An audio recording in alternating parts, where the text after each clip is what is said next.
النهاردة هتكلم عن الدمب ويتر وبستخدمه امتى وفين ويعني ايه دمب ويتر اصلا. خليكم معانا وتابعونا لاخر الحلقة.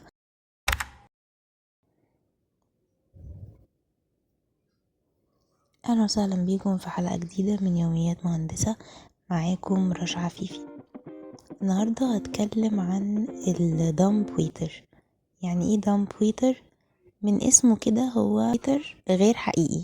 الدمب ويتر دوت عبارة عن اسانسير بيبقى موجود في الريستورانت. مثلا لو انا بعمل ريستورانت كبير وعندي كيتشن دورين، تمام، او مثلا انا الريستورانت بتاعي في الدور الجراوند او في الفيرست والكيتشن بتاعي بريبريشن اريا في بيزمنت، فانا الويتر مش هياخد الاكل ويسيرف من البيزمنت للجراوند او للفيرست، فبيبقى في حاجه اسمها دامب ويتر.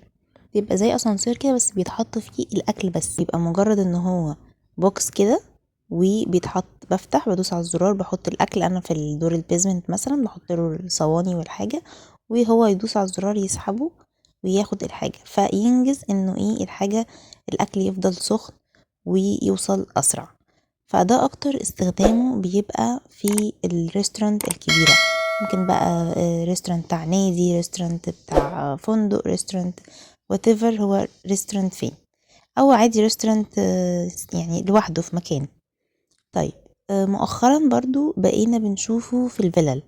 حد عنده فيلا كبيرة فيبقى المطبخ او الهارد كيتشن عنده في البيزمنت، والريسبشن الدايننج اريا بعيدة عن البيزمنت، فالسفرجي او الطباخ مش هياخد الاكل ويسيرف من تحت لفوق ويمشي المسافة دي، خصوصا مثلا لو عندي عزومة او كده. فاختار ان انا مكان من البيزمنت يطلع للجراوند دامب ويتر، احط فيه الحاجة تطلع بسرعة بحيث ان برضو الاكل ما يبردش ويبقى الموضوع اسهل واسرع.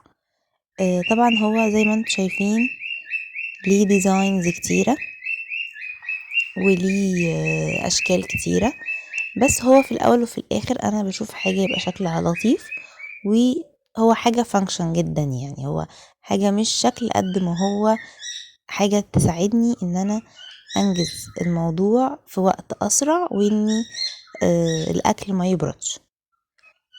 كده تكون خلصت حلقة النهاردة. اتمنى اكون قدرت افيدكم حتى لو بجزء صغير وحاجة جديدة، وما تنسوش تعملوا لايك واشتراك وتفعلوا زر الجرس علشان يوصلكم كل جديد معانا، واشوفكم الحلقة الجاية، والى اللقاء.